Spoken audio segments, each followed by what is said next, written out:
Suasana di Pasar Pramuka Matraman, Jakarta Timur mendadak riuh Kamis siang. Pedagang yang semula melayani pembeli serentak menutup kiosnya. Aksi boikot berdagang dilakukan sebagai bentuk penolakan terhadap kegiatan penyegelan puluhan kios pedagang oleh Perumda Pasar Jaya. Para pedagang obat-obatan dan alat kesehatan memprotes penetapan harga sewa kios selama 20 tahun yang dinilai terlalu tinggi.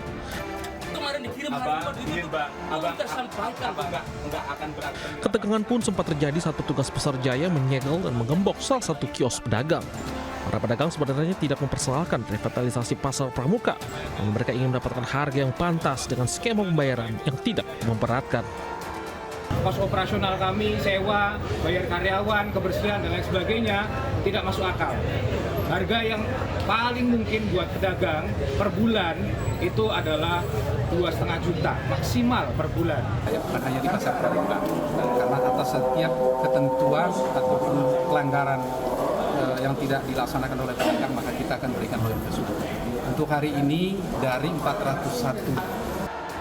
Penyegelan kios pedagang di Pasar Pramuka dilakukan Perumda Pasar Jaya bertujuan menertibkan mafia yang memiliki kios dan menyewakan kembali kepada pedagang lain.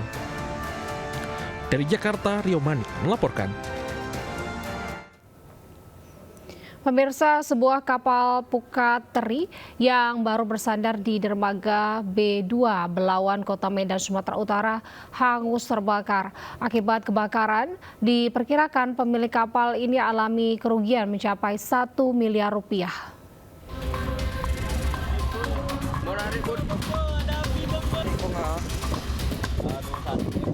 Kobaran api dan asap hitam mengepul dari sebuah kapal Puka Teri di dermaga B2, kawasan Gabion, Kelurahan Bagandeli, Kecamatan Medan, Belawan, Kota Medan. 8 unit mobil pemadam kebakaran dan Pemko Medan dikerahkan ke lokasi. Banyaknya bahan di sekitar kapal menyulitkan pemadaman. Kebakaran menghanguskan hampir seluruh bagian kapal. Kebakaran berawal saat kapal Puka Teri baru bersandar di dermaga. Ketika membongkar tangkapan ikan, tiba-tiba muncul percikan api dari dalam kamar mesin. Api berhasil dipadamkan 5 jam kemudian. Asal api dari mana, Pak? Hasil kamar mesin, terus berkobar terus, rame. Ada korban jiwa, Pak? Enggak ada. Ini gudang apa, Pak, namanya? Gudang B2. Tidak ada korban jiwa dalam peristiwa kebakaran, namun pemilik kapal diperkirakan alami kerugian mencapai 1 miliar rupiah. Sementara polisi masih menyelidiki penyebab pasti kebakaran. Dari Medan, Sumatera Utara, Yuda Bahar melaporkan. Pemirsa, angin kencang melanda kota Bogor, membuat sebuah pohon berukuran besar tumbang hingga menimpa minibus yang tengah parkir di Jalan Malabar. Tidak ada korban jiwa dalam peristiwa ini, namun mobil rusak parah.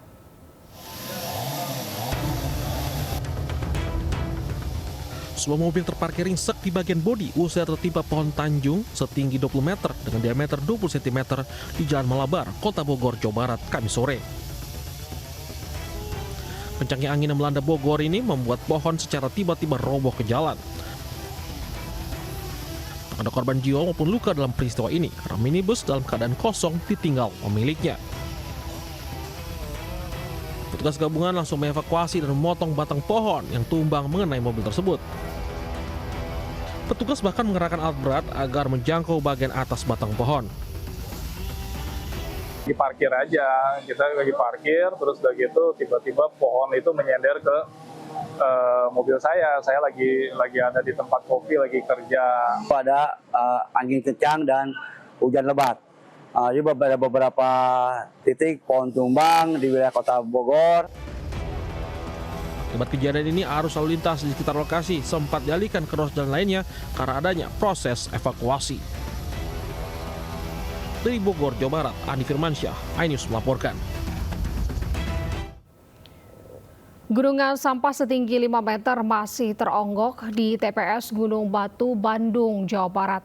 Warga mengaku kondisi ini sudah terjadi sejak 5 bulan lalu.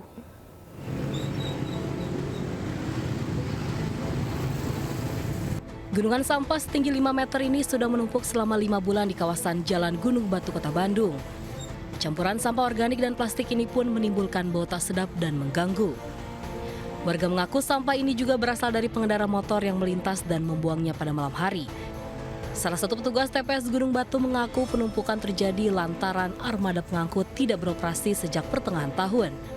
Padahal sebelumnya sampah biasa diangkut 3 kali seminggu. Dan selama penumpukan terjadi, petugas di TPS mengaku hanya melakukan pembersihan seadanya agar tumpukan tidak meluber ke jalan.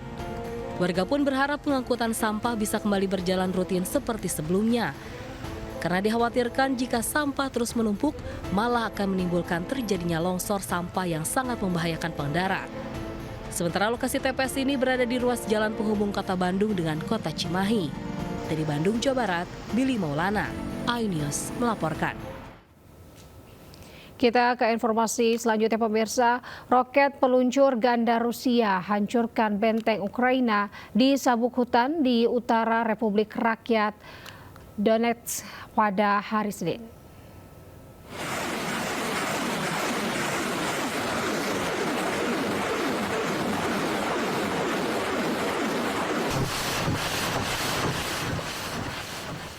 Rekaman yang dirilis oleh Kementerian Pertahanan Rusia menunjukkan Grad MLRS dari grup pasukan pusat menembakkan 35 rudal jenis Salvo roket 122 mm pada jarak lebih dari 15 km. Serangan dilakukan setelah menerima laporan intelijen tentang lokasi pasukan Ukraina berkumpul. Rusia mengklaim serangan tersebut menyebabkan kerugian signifikan bagi pasukan Ukraina. Tanggal dan lokasi serangan serta korban jiwa belum dapat diketahui.